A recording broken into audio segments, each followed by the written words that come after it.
Pagan Coffee Talk. If you enjoy our content, please consider donating and following our socials. Now, here are your hosts, Lady Alba and Lord Knight. So, we often talk about how all gods are one god, all goddesses are one goddess, and combined, they are one entity. Right. Right? The all, the source. The source, the creator. Whatever you want to call it. So, why is it then that pagans are so obsessed with all of the different variations on deity? I don't know. There's this one lady, I see her every so often, and every time she puts something out, it's always about Hecate. Mm-hmm. And I'm like, there are other. Yeah. Can we move on? Well, Hecate is a great goddess and all this, but she's not the. I'm not gonna mess with her. But she's not the sun and the moon. Well, ironic. So, but here's the thing, and I think we tend to fuck up a lot of people when we say this, right? Right. We come out and go, we're monotheistic. Yes. Like you can watch people's brains explode. Oh, no. Look, they literally look like the meme where the guy goes. Yeah. I mean, so knowing this, right, we go, oh, okay. Yeah, we're, for those of us who've been doing it a long time, we go, we're monotheistic. You can keep stripping it away until you just get it down to this source idea. And you go, it has no gender. It has no personality. It has no one singular. To think that this thing is anything like us or thinks like us or behaves like us is absurd. Right. Again, for us to describe this would be like an ant trying to describe a UFO to one of us. But it's ironic because so much of pagandom is spent, witchcraft, whatever you want to call it, is spent around learning about, reading about, understanding different deities. Right. So, okay, how do you view it? What are they? Why do they matter? What's the point? I believe the source for us works kind of like video games. Okay. You can put whatever skin you want on that damn character. Reading the myths and stuff helps you better visualize that skin of that person. Okay. And it's going to behave in the way you right based on the myths and stuff when you're interacting it. That's interesting.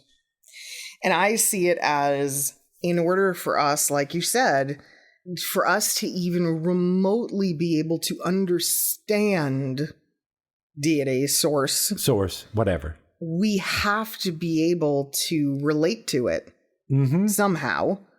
And the only way in which we can do that is to find commonality. Right. Now, it's like you said, to believe that we understand it or that that it's like us is absurd. But it's no different than my dog is completely different than I am, is motivated by, views the world completely differently than I do. But there are moments. Where we understand each other.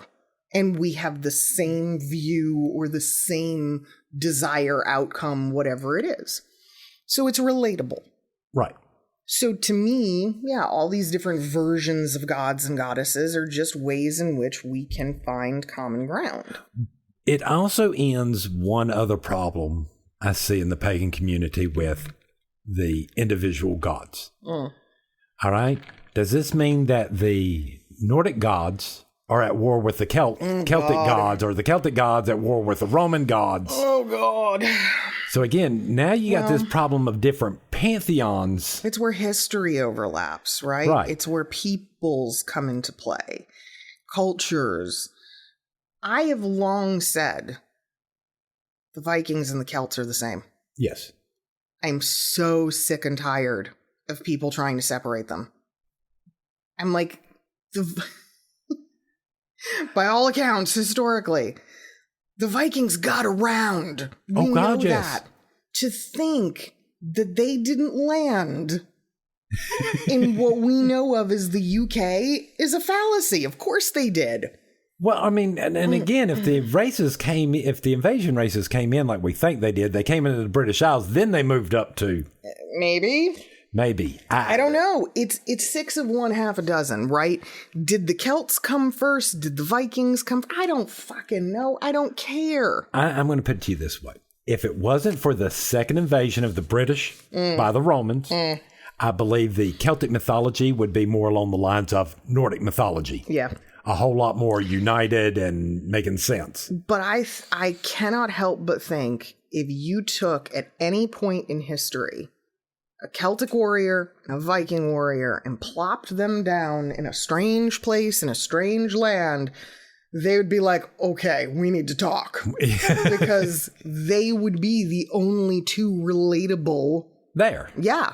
They would have far more in common than not. And there's so many examples of that. And then, of course, it's the fact that myth and story is used to influence the people of the time. Right? If Zeus told us to do this, then we'd do it. Right. So it was an easy way to manipulate your people. Right. To keep society and laws and rules and behaviors certain ways that you wanted. And we've seen that throughout time. It's not only in fable and it's in myth. The Bible does it. Well, I mean, we still have the whole entire problem is there might have been a guy named Hercules who might have been the strongest in his village. Sure. But after telling that story 50 times, you have to start. Yeah, at some point he becomes the son of Zeus. Right. I mean, yeah, totally.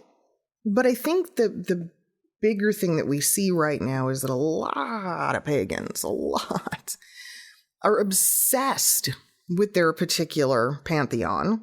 Mm-hmm. And they don't see beyond it, or they don't see beyond the gender lines. Or is it that they don't want to see beyond them? I think it's that they just don't. A lot of human beings, right, we're very rigid. Until we see it, it's not real. Right. Until we experience it, it's not real. So the gods, or the idea of them, it's so much greater than us. How could we ever experience that? How could we ever? Right? So we sort of get stuck in that idea. But it always strikes a nerve with me. It always kind of upsets me a little bit because I'm like, it doesn't matter. It just doesn't matter. Call her whatever you want. Call him whatever you want. I don't think they care. I don't think that's the point. Yeah. I mean, yes, you might have to call it something, and we might only be communicating with a fraction of a fraction of a deity, of the source itself. Right. So we have to put something on there. We got to put something between us and them. Because again, to me, this is the same problem that we have with the whole ego and id. The ego has to be formed to protect the id, which is nothing more than your soul. Right. That has no concept of how this world works. Right. Hence the reason why little kids are nuts. Because nobody told them that they can't. Nobody told them that they can't. And they're still trying to figure this out. This is what causes that personality. I think this is the same process going on with the gods. Interesting. But on a larger scale. How do you think people begin to move beyond it? How do you think they begin to move beyond this idea of a specific deity or a specific confine for God and goddess, and to begin to see them more universally? When you're sitting there and you're dealing with, and you're meditating, you're dealing with your actual soul, you start to realize, okay, a lot of people, me and you've discussed this, when we're in that state, we don't necessarily feel our gender, I guess. We don't feel one way or the other because it's a soul state. There is no gender. Yeah. It's pure energy. My vagina plays no part in that moment. In that moment. It's there, but whatever. Whatever. I paid about as much attention as my hair right now. I mean, I'm meditating and I'm... Yeah.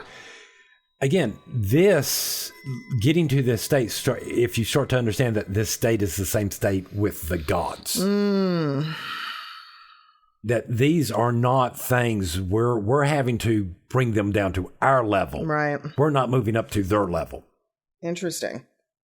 We have to accept that we have spiritual bodies that are just energy. It's so funny to hear you say some of this because it sounds very hippie. It does, but it comes across as almost Hindu. Let me make it even worse. What if I told you in my head it's not any of that? Energy can either be destroyed or that energy's got to go somewhere. Right. It just is. It just is. Yeah. Those thoughts in our heads are energy. Mm-hmm. It's got to go somewhere. Mm-hmm. Absolutely. So again, this energy doesn't just, when we die, it's got to go somewhere. And to me, this has got to be that soul. Right. I mean, this is also largely how I view psychics. People get all, they can tell the future. No, they can't. No. They're reading energy differently than we are. They're, in essence, they're reading the fabric of fate, where the odds are leaning to, not where they're going to be. They're seeing time differently and on a different scale than we can. Do we know why? No. But they can do it. And if they learn how to harness it, then yes, outcomes suddenly seem magical, and Nostradamus becomes who he is now, but that's all it was. You got to remember, all this occult stuff always comes back to the same thing. Magic is neither good or bad. It is just energy. It just is. Mm-hmm. We are nothing. Our souls are nothing more than energies. The gods are nothing more than energies. Yeah. And, that's like us going into circle when we sit there and tell people the circle's not to protect us, it's to protect those things from us. We're the demons. Mm-hmm. We're the lower form of life compared to them. Mm-hmm.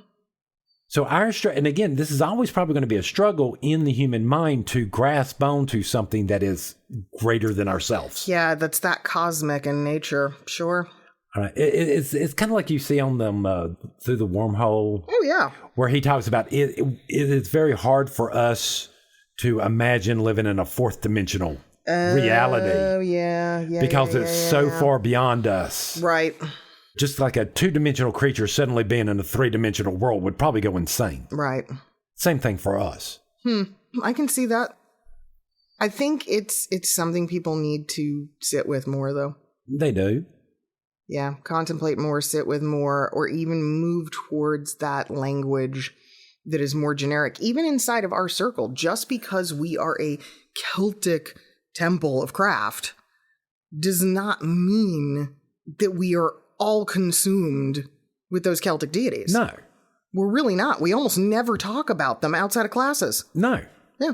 No, other than the way we structure stuff. Yeah. And that's it. Yeah, I mean, I can't remember outside of the charge of the goddess and reading particular names of the goddess from all over the map. I cannot remember the last time we called out Danu specifically. I remember one time within the past year. Okay. You weren't really there for that. Fair. Okay. You were there, but you weren't there. All right. That's fun. We were giving offerings to the goddess. There you go. Yeah, okay. That explains it. I was physically there. Yeah. Yeah.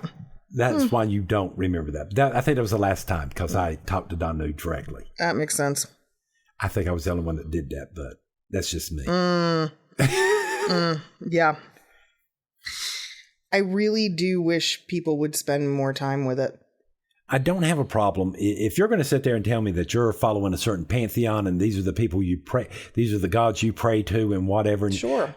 Go for it. You need that connection. Yeah, we all do. Sure. All right. I do not see the reason to take a tool off the table. And for me to sit here, I know I've rubbed a lot of people wrong to refer to gods as tools, but why am I going to take wisdom and knowledge off the table? Just because I don't agree with religion? I need a double espresso for that one. Wow. That was nice. Let's get coffee. Okay. All right, I'm going to read you something. Okay. The greater the achievements in science, the more mysteries are explained. The more questions are answered, the less need there is for a God to provide answers. This was in direct relation to religion and miracles, mysteries, whatever you want to call them, and modern man and what's going to happen going forward. So when I heard that, my question became, because I do think there's truth in that statement. Yeah. Will there be any mysteries in the future? Will there be any left? Will science have revealed all there is to reveal? See, I find it hard to think of that because it seems like there will always be something else. Because right now, and again, it might be the times in which we live in, all the questions that science answers, there always seems to be more questions behind it. True.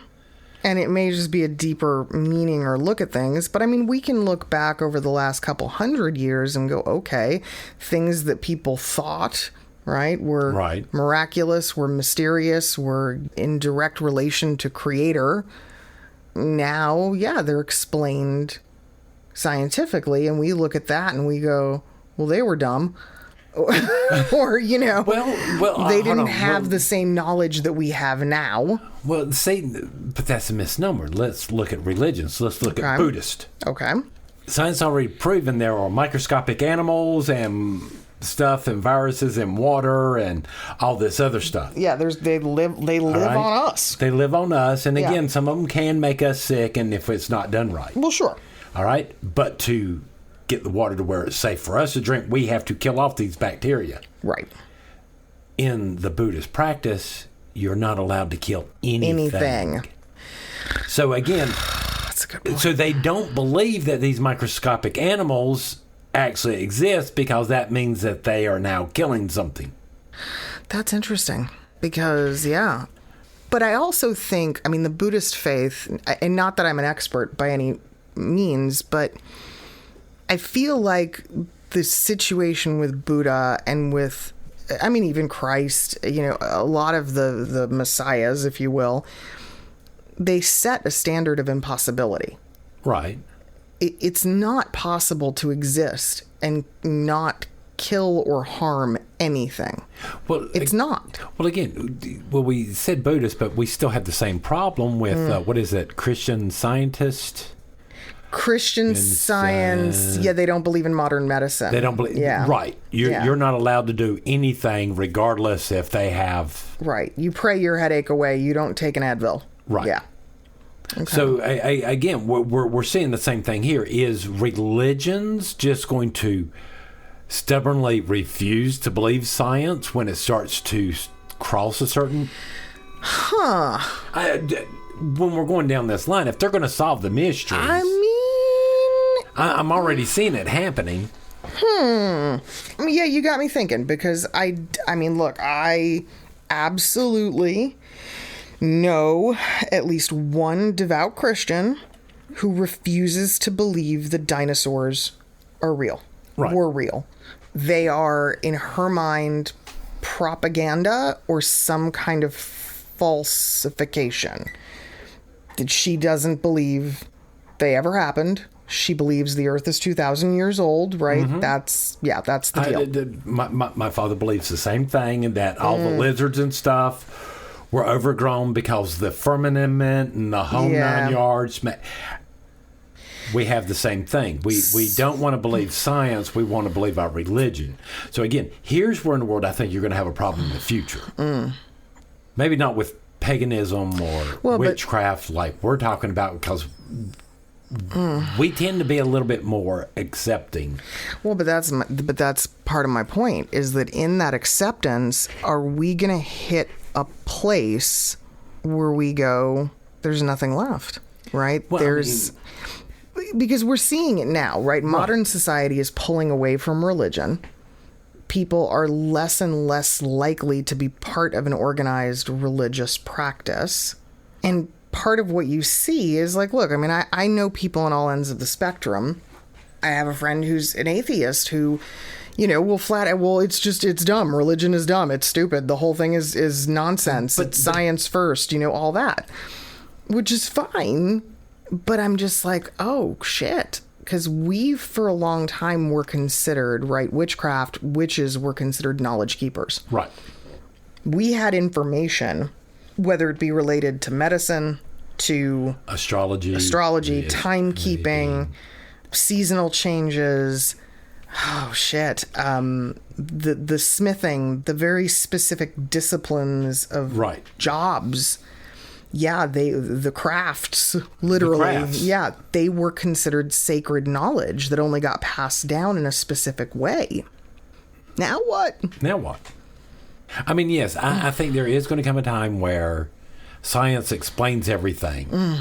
But I think our problem is we don't look at religion in its proper context. Okay? What do you mean?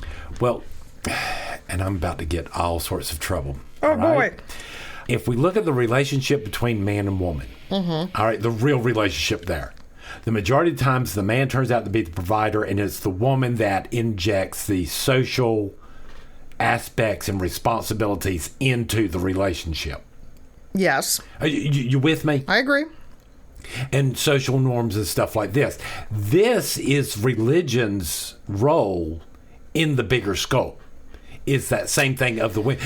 It is our job to maintain social ethics and morals, not maintain knowledge and science. Interesting. We're supposed to be controlling the social norms, but we don't anymore.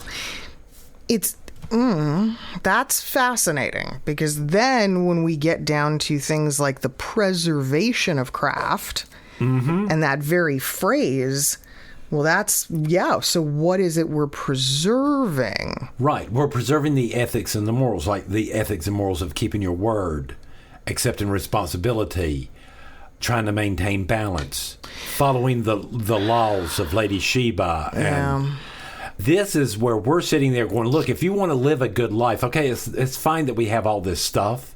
So it becomes more philosophical. Right. And it becomes more about the individual. Well, I mean, it's not that it's any different now. It really is. It's the individual's role in society, and are they living a fulfilled life both in and outside of said society? Right. Interesting. It's very Henry David Thoreau. It's the transcendentalists and that whole movement. Yeah. So, well, again, when you start dipping your toes into the chaos, chaos is what you're going to get out. Because, again, everybody thinks chaos is this wonderful thing. They don't understand chaos is randomness for randomness. Yeah, and everybody right now is obsessed with chaos magic, which I'm like, stop it. Which again, we're still back to, if you understand chaos magic, there's no power there because it can be there, then it's not. Yeah. It is both there and not at the same time.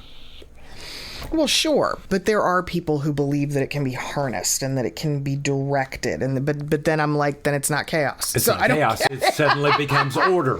Right, it becomes orderly. So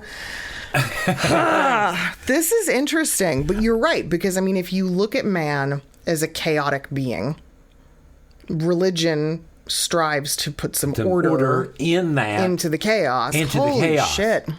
It's about our behavior.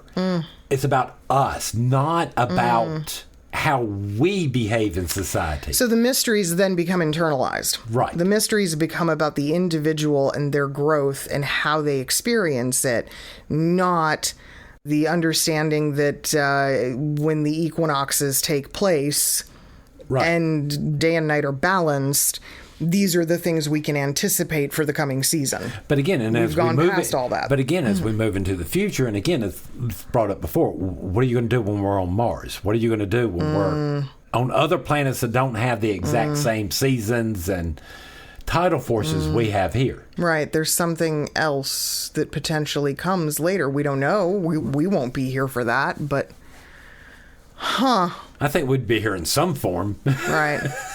Well, it just makes me wonder, what will paganism look like in 100 years? Yeah, I mean, because we think about it now and we go, a lot of people who look at our religions and the various traditions, use words like reclaiming. Right. We're going backwards. We're trying to go back in time and stay connected to something older. Right. Yeah, I mean, it's interesting to think about how far back our future pagans going to go. Well, see, here's what blows my mind when we're talking about this concept. I don't think Gerald Gardner ever started out to be, quote unquote, Gerald Gardner. No. Do you see what I'm saying? I don't think so. So again, I look around at like what the people we have now. Who's going to be that person in 50 years from now? They're going to be like, oh, everybody was listening to. Yeah. Outside of Aleister Crowley, who was very calculated, Anton LaVey, who, again, very calculated individual, and maybe Sybil Leek. I feel like everyone else, it just sort of happened. They didn't mean for it to happen necessarily. It wasn't an agenda per se. Now, maybe their second generation, it turned into that. Maybe. But the majority of them, no. But you're right. But now, I mean, you know, we have Laurie Cabot, and you know, and let's be honest, a lot of the popular pagans right now, some of them are pretty controversial, and there's a lot to be said on both sides about what's happening. But none of them are really reinventing the craft. No. There's not a major movement. I think the closest we get is, interestingly, some of the work being done with gay witchcraft and gay men's magic and, you know, some of that, because that was largely unexplored. Right. I mean, there is a more man driven movement inside paganism more than what there used to be. And, definitely. And this is a great thing as long as we keep it moving forward. But I don't have any issue with it. Yeah. I mean, but outside of that, I do think that at some point, and we're seeing a little bit of it, but still not enough, I think there will be more diversity inside of witchcraft. I think we will start to see more Black people reclaiming their magical roots. I would love to see that, to be fucking honest. I really do have days where I'm like, why are we so white? Why? I get it. I mean, I know it's migration. I know, right? It's European. I'm like, there needs to be deprogramming on this. I'm sorry. I came to the conclusion a long time ago. This whole concept of race is a lie. Well, I know what you're saying, but I'm just looking at popular belief. We're not. So here, man, we are going all over the place. My issue with race is as follows. That's not possible. We are all the same species. Right. And if we are all the same species, then race is a misnomer. Right. Right. It's like you can have a breed, like a breed of dog. Right. But they're all still dogs. Thank you. And again, if we were really different species, our kids would be hybrids and would not be able to reproduce. So again, that ends. Yeah, no, you're right. I mean, I do think in the future, race as we know it now will eventually be just abolished. It's just nonsense. It's nonsense. But culturally, let's look at it that way. Okay. Culturally, yes, I would love to see more Black people involved. We have a lovely woman here in Charlotte who owns one of the major shops. She's a Black voodoo practitioner. I think she's phenomenal. But I mean, there's, you know, what about, I look at South America and I look at Latin Americans and that culture and I go, when is that going to happen? I've been waiting to hear more of their legends and myths. It's starting. It's starting. But it still hasn't gone full mainstream. You know, I always kind of get upset when I meet people who clearly lived somewhere where Christian missionaries moved in and took over. Yeah. I think my favorite example of this is the Philippines. A lot of people that I meet who are Filipino and have Filipino ancestry, their families are Christian. And I go, what were they before that? And everybody kind of goes, what do you mean? And I'm like, What were they before a group of white people showed up and said, Jesus is great, and here's a bunch of free stuff, and we're going to build you a well and hand you Bibles? What did you believe before that? Because that's what I want to see happen. There are so many small countries that Christianity, I think, kind of wiped out. Well, Lord, men always their earlier faiths. Lord, men always talked about the missionaries who went up to the North Pole and talked to the Eskimos. Yeah. And the Eskimos were like trying to figure out how to go to hell because a place that was warm all the time was great. Yeah. I imagine those missionaries trying to untangle that knot. But it's the same thing, the Native Americans and the Inuits, and it's exactly the same. They were Christianized. In a way, they were religiously colonized. And then you go, well, shit. There are loads and loads and loads of, I'm sure, magical methodologies and mythologies that we have yet to see come into the mainstream light. How much did we actually lose during all this process? I mean, because they've been doing the same process all the way back to the British Isles. Yeah. There's probably some of it that's a lot older than that. I mean, but yes. And it's wild to think about what else is out there. So maybe that will be where some of this turns to. Maybe the mysteries will then be about revealing what was lost. Maybe. I don't know. I still always like to think there's always something else there. Well, realistically, until a god or a creator or a goddess or, whatever form it takes, I'm kind of gender neutralizing this right now, until it shows up in the room and starts to tell us all of the things that we don't have answers to, then there's got to be something, because the reality is death is the greatest mystery. Death is the one we don't know. We don't know. We have no solution, and we never will, to that mystery. We don't know. We can speculate all we want. We can, but we have no idea. So that one we know for certain. There'll always be at least one mystery. Yeah, you're right. Wow. In that case, there will always be at least one. And for any witch, striving to learn that last mystery will always supersede everything else we do. Technically. Technically it can be, there's two then. Yeah. Because death is the ultimate mystery, but so is life. I'm not talking about birth. I'm not talking about the, No. Yeah, all of the scientific things we know. The whole journey. Right. Where does the soul come from? What animates, the thing? Right. What is that? We still don't know. Yeah. Well, I think my philosophy brain cells are dead for today. Yeah. I definitely need more coffee, and I'm hoping that we have left people something to ponder over their next cup. Thanks for listening. Join us next week for another episode. Pagan Coffee Talk is brought to you by Life Temple and Seminary.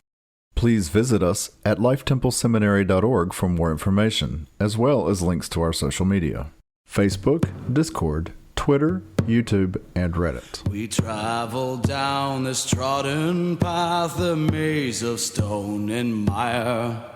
Just hold my hand as we pass by a sea of blazing pyres.